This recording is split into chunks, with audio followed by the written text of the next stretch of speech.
Hello my dear students and welcome back to the channel. आज के class में हम कंटिन्यू करेंगे अपना एनईपी सेमेस्टर 1 का paper business organisation and management.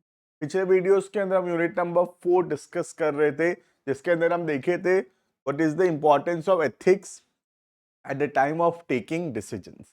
तो आज के क्लास में हम देखेंगे कुछ real life example different companies के, कुछ रियल लाइफ केसेस जहां पर एथिक्स को इम्पोर्टेंस दिया कंपनी और उसके वजह से क्या कॉन्सिक्वेंसेस होने से बचा।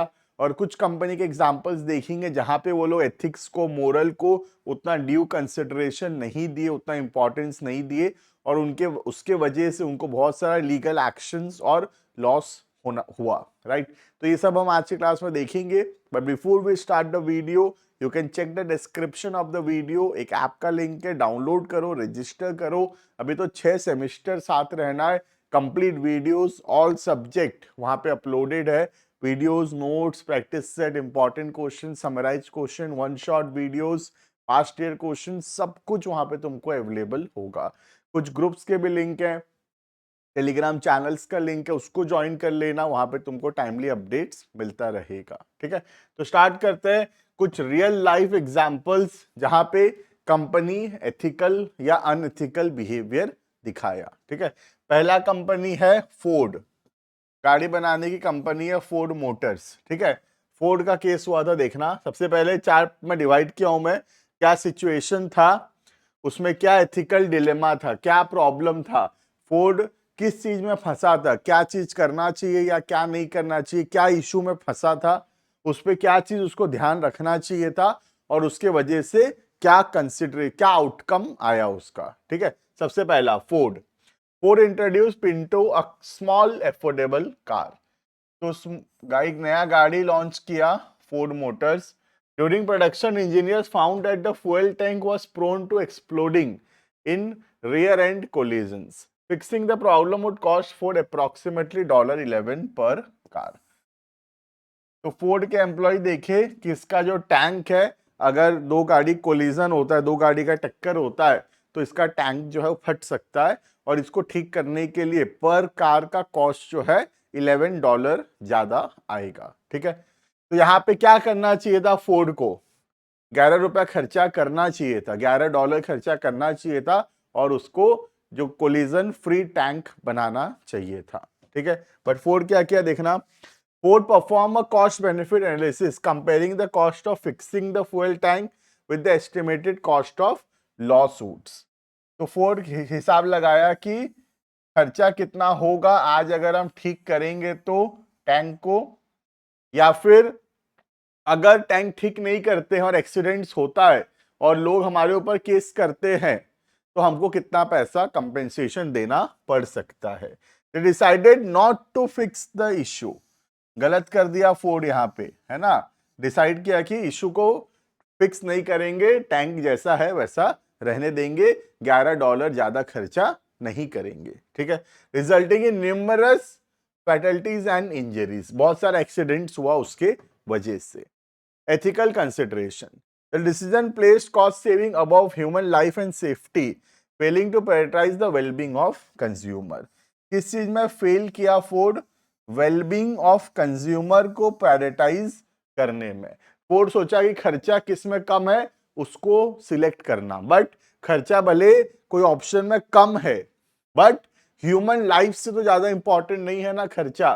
तो फोर्ड को ह्यूमन लाइफ को ज्यादा इंपॉर्टेंस देना चाहिए था और वो फ्यूल टैंक को ठीक करना चाहिए था, बट ऐसा नहीं किया फोर्ड। इसके वजह से बहुत सारे एक्सीडेंट्स हुए। ठीक है, it exemplifies how a purely utilitarian approach, that is focusing on financial outcomes without result respect for human rights, can lead to unethical decision। तो कैसे एक पर्सन पैसा के बारे में खाली सोचता है और ह्यूमन लाइफ को इंपॉर्टेंस नहीं देगा तो वो अनएथिकल डिसीजंस लेगा, और फोर्ड जो डिसीजंस लिया वो अनएथिकल था। राइट, तो उससे क्या आउटकम आया, Ford faced public outrage, legal consequences, paying out millions in damages, and is served as a classical example of unethical decision making in business. तो फोर्ड को बहुत ज्यादा पब्लिक का गुस्सा सहना पड़ा, बहुत ह्यूज कंपेंसेशंस देना पड़ा, और ये एक परफेक्ट एग्जांपल है कि कैसे अनएथिकल डिसीजंस एक कंपनी के इमेज को, कंपनी के गुडविल को और बहुत खराब कर सकता है, प्लस बहुत ह्यूज फाइनेंशियल लॉस भी कर सकता है कंपनी को। क्लियर है? तो ये पहला एग्जांपल था फोर्ड मोटर्स का, जो कि गाड़ी मैन्युफैक्चरिंग करता है। ठीक है। दूसरा, जॉनसन एंड जॉनसन। ठीक है। जॉनसन एंड जॉनसन बेसिकली एक मेडिसिन वाला कंपनी है, जो फार्मास्यूटिकल्स कंपनी है ना, और थोड़े बेबी प्रोडक्ट्स भी बनाता है। ठीक है। देखना, 7 people died after taking cyanide, lacet, Tylenol capsules, even though the tampering occurred after the product left the company's control. तो 7 लोगों का डेथ हो गया टाइलेनॉल कैप्सूल्स कंज्यूम करके, बट जो प्रोडक्ट है उस पे टैंपरिंग हुआ था, मिलावट हुआ था। कब? After the product left the companies control. मतलब कंपनी में जब बना, मैन्युफैक्चरिंग सही हुआ था, बट जब कंपनी उसको मैन्युफैक्चरर से होलसेलर रिटेलर तक पहुंचाया, तो ये होलसेलर रिटेलर में कहीं पे बीच में टैंपरिंग हुआ, और प्रोडक्ट जो है अल्टीमेट कंज्यूमर कंज्यूम करके 7 लोगों का डेथ हुआ था। ठीक है।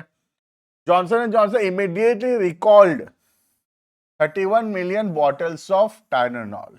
तो तालियां जॉनसन एंड जॉनसन के लिए, है ना, क्योंकि Johnson and Johnson financial loss का चिंता नहीं किया।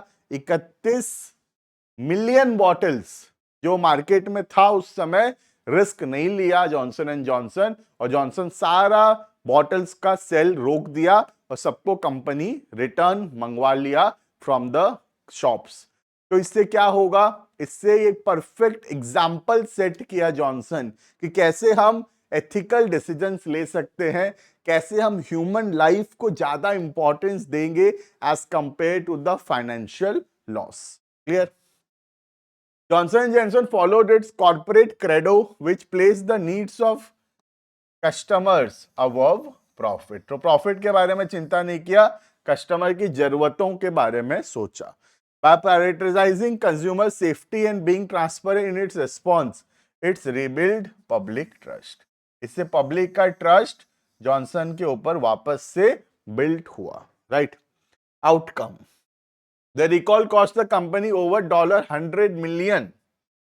बहुत ह्यूज नुकसान हुआ कंपनी का, but it's ethical decision making preserve it's reputation. लेकिन कंपनी का रेपुटेशन बच गया, और ये जो रेपुटेशन बचा, इससे कंपनी और सालों साल तक बिजनेस कर पाया। ठीक है। Johnson and Johnson actions are widely praised as a model of corporate social responsibility and ethical leadership. तो जॉनसन का तो मिसाल दिया जाता है जॉनसन एंड जॉनसन का, क्योंकि इतना बेहतरीन डिसीजन लिया जॉनसन, बिना फाइनेंशियल लॉस को सोचते हुए पहले देखा कि क्या चीज कस्टमर के लिए ठीक है, और फिर कंपनी वो डिसीजंस। क्लियर है? Next, Volkswagen. वोल्क्सवैगन भी गाड़ी बनाता है ना, कार मैन्युफैक्चरिंग कंपनी है वोल्क्सवैगन। देखना, Volkswagen was founded to have installed softwares in millions of diesel vehicles to cheat an emission test. ये तो गलती कर दिया Volkswagen। ऐसा कुछ टेक्नोलॉजी, ऐसा कोई सॉफ्टवेयर इंस्टॉल कर दिया जो कि उनके व्हीकल जो कार्बन एमिशन करते हैं वो चीट कर सके। मतलब बहुत ज्यादा कार्बन एमिशन कर रहा है उनका गाड़ी, बट जो सॉफ्टवेयर से वो गलत रिजल्ट दिखा रहा है, वो ऐसे दिखा रहा है कि गाड़ी बिल्कुल ठीक है, कार्बन एमिशन नहीं करता ये गाड़ी, जबकि गाड़ी कार्बन एमिशन कर रहा है। तो ये तो अनएथिकल डिसीजन हुआ। राइट?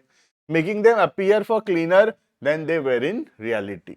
उनको ज्यादा क्लीनर दिखाया गया, जबकि रियलिटी में वो उतने सही नहीं थे। ठीक है।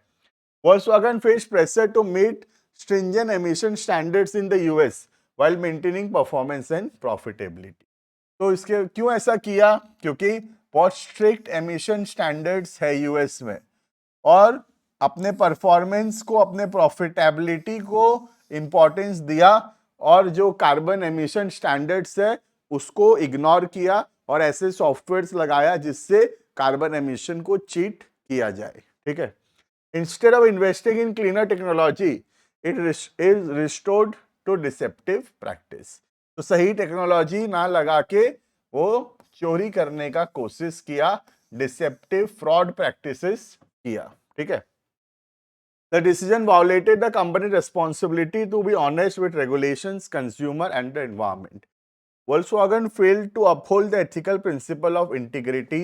इंटीग्रिटी वहां फॉलो नहीं हुआ, मिसलीड किया अपने स्टेक होल्डर्स को, कंज्यूमर्स को, सोसाइटी को, एंड कॉजिंग एनवायरमेंटल हार्म। और इतना ज्यादा कार्बन एमिशंस हुआ जिससे एनवायरमेंट को नुकसान पहुंचा। तो ये बहुत बड़ा एग्जाम्पल है अनएथिकल बिहेवियर का, जहां पे कंपनी अपने फायदा के लिए, अपने प्रॉफिटेबिलिटी को बढ़ाने के लिए टेक्नोलॉजी में इन्वेस्ट नहीं किया, बल्कि ऐसे सॉफ्टवेयर्स लगाया जो कि कार्बन एमिशंस को चीट करे और ज्यादा व्हीकल क्लीन है दिखाए, जबकि व्हीकल्स जो है वो कार्बन एमिशंस कर रहे हैं। ठीक है।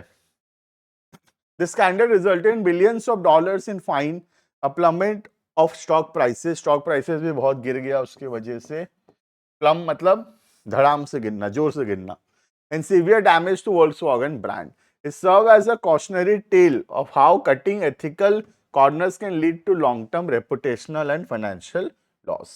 तो ये परफेक्ट एग्जांपल है कैसे लॉन्ग टर्म रेपुटेशन और फाइनेंशियल लॉस हो सकता है ऐसे अनएथिकल डिसीजन से। Right. Next, Google's project maven.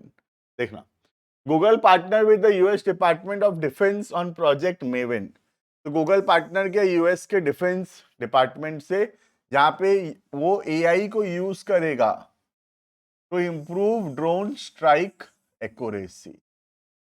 बल्कि यहाँ पे डिफेंस डिपार्टमेंट के साथ यूएस में गूगल जो है टाई अप किया डिफेंस डिपार्टमेंट के साथ, जहां पे यूएस में गूगल एआई यूज करेगा ड्रोन स्ट्राइक रेट को एक्यूरेट करने में। ठीक है। पर इससे क्या होगा, एआई का इतना ज्यादा यूज होगा अगर डिफेंस में, तो फिर वो बहुत ज्यादा डिस्ट्रक्टिव हो सकता है ना। ह्यूमंस को रिप्लेस कर देगा एआई, रोबोट्स ह्यूमन को रिप्लेस कर देंगे और फिर बहुत डिस्ट्रक्शन हो सकता है ओवरऑल दोनों कंट्रीज का। तो यहाँ पे ये जो है बहुत सारे एम्प्लॉइज ऑब्जेक्ट किए इस बात पे। Google employees objected, arguing that the project contributed to lethal military operations. इससे क्या होगा, दोनों तरफ की कंट्री अगर एआई यूज करने लगेंगे तो फिर जो मिलिट्री का जो कॉन्सिक्वेंसेस हो, झगड़ा जो होगा, वॉर जो होगा, उसका जो कॉन्सिक्वेंसेस होगा वॉर का, वो बहुत ज्यादा होगा। ठीक है। Google had to decide whether to continue the project, balancing its financial interest in lucrative government contracts against employees' concern. तो गवर्नमेंट, तो गूगल को सोचना था कि अपने प्रॉफिट को बढ़ाए या फिर एम्प्लॉय जो बोल रहे हैं उसके तरफ ध्यान दे। ठीक है। This case touched an issue of autonomy, the ethics of AI, and the responsibility tech companies have regarding the use of their technologies. Employee argued that Google should not contribute to warfare, highlighting ethical concerns about weaponization of AI. तो AI को use नहीं करना चाहिए weapons बनाने के लिए या war में यूज करने के लिए। तो यहाँ पे गूगल को सोचना था कि वो अपना फाइनेंशियल प्रॉफिट को ध्यान में दे या फिर एआई को यूज ना करे इन इन वेपन्स या इन वॉर्स। राइट। उससे क्या होगा, उससे सबको ही अगर एआई यूज करने लगेंगे तो जो वॉर्स होंगे बहुत लीथल होंगे, बहुत ज्यादा डिस्ट्रक्शन फैलेगा उससे। Right. After internal protest and public backlash, Google announce it would not renew. Google decide किया कि वो रिन्यू नहीं करेगा कॉन्ट्रैक्ट को with the Pentagon. This case highlighted the growing tension between technology's innovation and ethical responsibility. तो ये दिखाता है कैसे टेक्नोलॉजिकल कंपनी, एआई कंपनी का रिस्पॉन्सिबिलिटी बनता है कि उनके टेक्नोलॉजी का गलत इस्तेमाल ना किया जाए। राइट। Next, Facebook. फेसबुक तो डेटा लीक किया था यूएस प्रेसिडेंशियल इलेक्शंस को मैनिपुलेट करने के लिए, बहुत फेमस है ये तो, अभी 2016 का ही बात है ये। ठीक है। देखना, Cambridge Analytic, a political consulting firm, harvested data from millions of Facebook users without concern. Millions of Facebook users का डेटा लिया गया था and use it to influence political campaigns. US election को जो है मैनिपुलेट करने के लिए, यूएस प्रेसिडेंशियल इलेक्शंस को मैनिपुलेट किया जा रहा था फेसबुक में डेटा चोरी करके। ठीक है। Facebook failure to safeguard user data raise questions about its role in protecting privacy versus maximizing advertising revenue. तो बहुत ह्यूज प्रोटेस्ट हुआ था फेसबुक के अगेंस्ट, जहाँ पे फेसबुक बहुत सारे जो पेजेस है उसको बैन किया था सडनली, जहाँ पे बहुत बड़ा बड़ा कंपनी बंद भी हो गया था वहां पे। तो यहाँ पे एक एथिकल इशू ये आया कि फेसबुक हमारा यूजर का डेटा प्रोटेक्ट नहीं कर पा रहा। तो क्या है फिर फेसबुक? फेसबुक क्या खाली एडवर्टाइजमेंट रेवेन्यू कमाने के लिए बना है? हमारा डेटा का कोई वैल्यू नहीं है? तो फेसबुक को प्राइवेसी डेटा जो है हमारे यूजर्स का, उसको स्ट्रांगली रखना चाहिए था और उसको लीक नहीं करना चाहिए था। जबकि फेसबुक फेल किया इस बात पे और यूजर्स का डेटा लीक किया, जो कि यूएस प्रेसिडेंशियल इलेक्शंस को मैनिपुलेट करने के लिए यूज किया गया था उस डेटा को। ठीक है। The company allow third party developers access to sensitive information without adequate oversight. तो थर्ड पार्टी को, बाहर वालों को डेटा रखने के लिए, देखने के लिए अलाउ किया, जो कि सही नहीं था। The scandal brought to light ethical concerns around privacy, concern and accountability in the digital age. Facebook's decision prioritizing profit and growth over users trust and security. तो Facebook यूजर के ट्रस्ट और security को ध्यान में ना देते हुए अपना ग्रोथ और अपना प्रॉफिट को इंपॉर्टेंस दिया। Right. Facebook faced regulatory scrutiny, fines, and significant reputational damage. The case accelerated conversations about data protection and led to regulatory changes, such as General Data Protection Regulation in the EU. तो उसके बाद बहुत सारा data protection act आया, जो कि अब legally Facebook का जिम्मेदारी है कि उसके जो यूजर्स हैं उसका डेटा को प्रोटेक्ट करना। राइट। तुम खुद सोचो ना, तो इंस्टाग्राम में तुम्हारा कितना डेटा है, तुम्हारे फोटोज है, तुम्हारे बारे में सारे डिटेल्स हैं, तुम्हारे चैट्स है, तो वो लीक नहीं होना चाहिए। अगर वो लीक होता है तो ये तुम्हारे प्राइवेसी के अगेंस्ट हुआ। तो ये इंस्टाग्राम का, फेसबुक का, गूगल का जिम्मेदारी है कि ये डेटा लीक ना हो। राइट। Next, Nestle.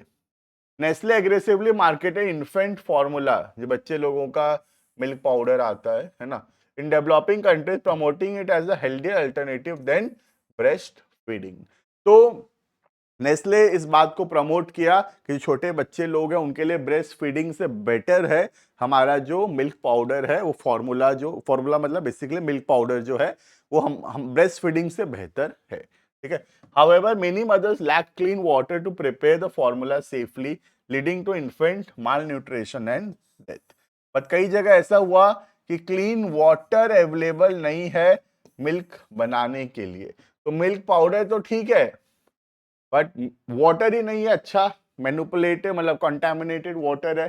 तो उस कंटामिनेटेड वाटर को यूज करके अगर हम मिल्क पाउडर यूज करके मिल्क बनाएंगे तो मिल्क भी कंटामिनेटेड होगा, जिससे बच्चों का हेल्थ खराब हो रहा था।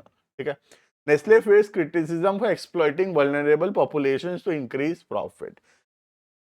तो नेस्ले के ऊपर आर्ग्यूमेंट आया कि प्रॉफिट बढ़ाने के लिए वो गलत कर रहा है। Its marketing practices were deceptive. उसका मार्केटिंग प्रैक्टिस है डिसेप्टिव है, मतलब बेवकूफ बना रहा है, particularly in regions where breast feeding was critical for infant survival. ठीक है। Ethical consideration. Nestle actions violated principle of fairness, transparency, and respect for human rights, raising questions about corporate responsibility in global market. तो बहुत ज्यादा issue face करना पड़ा Nestle को, क्योंकि ये ह्यूमन राइट्स के अगेंस्ट है। This case highlighted the ethical duties of companies when operating in different cultural and socio-economic context. The controversy led to an international boycott and contributed to the development of international code of marketing and of breast milk substitutes by the World Health Organization. बाद में WHO इसके ऊपर बहुत strict rules बनाया है, जो baby formula है, जो बच्चे लोगों का मिल्क पाउडर है, उससे related, setting ethical standards for marketing in the sector, और मार्केटिंग बेसिस सेक्टर में बहुत स्ट्रिक्ट मार्केटिंग रूल्स है, हम ऐसे कुछ भी नहीं बोल सकते मार्केटिंग करते वक्त। क्लियर है? तो ये परफेक्ट एग्जांपल है नेस्ले का, जहाँ पे नेस्ले एडवर्टाइजमेंट को यूज कर रहा है अपना प्रॉफिट को इंक्रीज करने के लिए। क्लियर है? तो ये कुछ एग्जांपल्स थे जहाँ पे डिसेप्टिव मार्केटिंग या अनएथिकल बिहेवियर ये कंपनी फॉलो किया just for the purpose of increasing the profit. Clear है? So this was all about some examples in the real world जो आज हुआ है, और ये परफेक्ट एग्जाम्पल है कि क्यों एथिकल प्रैक्टिस जरूरी है। क्लियर? तो मिलते हैं नेक्स्ट क्लास के अंदर, अभी के लिए इतना। Thank you and bye bye.